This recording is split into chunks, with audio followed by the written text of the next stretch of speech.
All right, welcome back, everybody. And we got an owner entering his third year, Adrian out of the red and white division and the age group. Yeah, and for me, he's one of those owners. I think in the very beginning, him and I made a lot of trades together, and then we kind of dropped off trading. So, but he definitely was somebody who was willing to trade back in the day. Looking at his team last year, he went 7-6. And then he went third. He's 13-13. So obviously, year one, he went 6-7. He's kind of in that mediocre range, that consistent mediocre range, and he has a 500 career so far. Yeah, I remember he took over a dumpster fire in his first year. I think last year was a bit of a disappointment for him.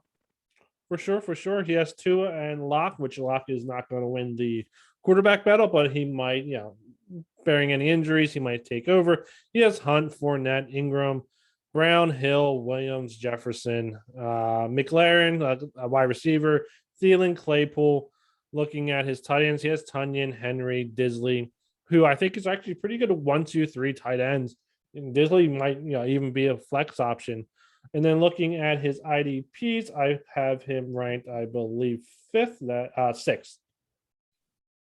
Yeah, I think he's got a good roster here, to be honest. The running back room is deep. Hunt, Fournette, Ingram, Malcolm Brown, and then one of Hill and Williams with the injury to J.K. Dobbins are going to get some points. Yep. McLaurin, everybody's been high on him in the offseason.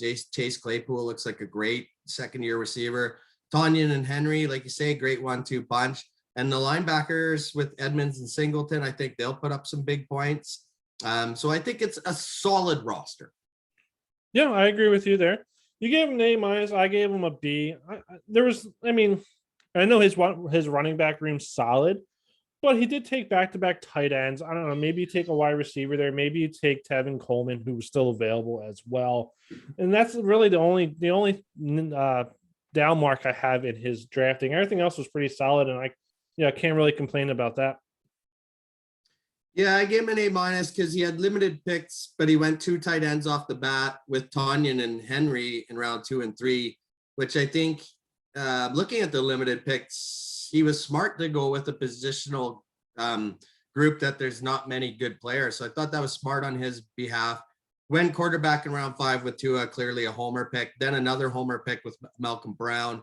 But Singleton, Ingram, and Renfrew after, I think, are all solid picks and guys that are going to contribute.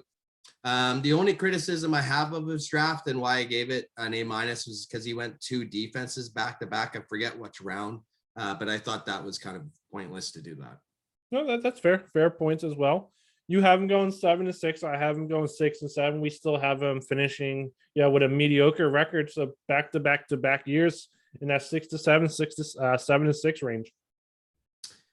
Yeah, for sure. And I think a big part of it just comes down to, again, the schedule and how competitive this league actually is. And, I think he could be one of those good consolation teams where he wins a consolation round this year, gets a first round pick or first pick next year, and then look out, right? So it all depends. Like you said, he's a guy that's traded a lot in the past, and I know I've made him offers and usually just rejects them, but I think he's still a guy that could make a lot of trades.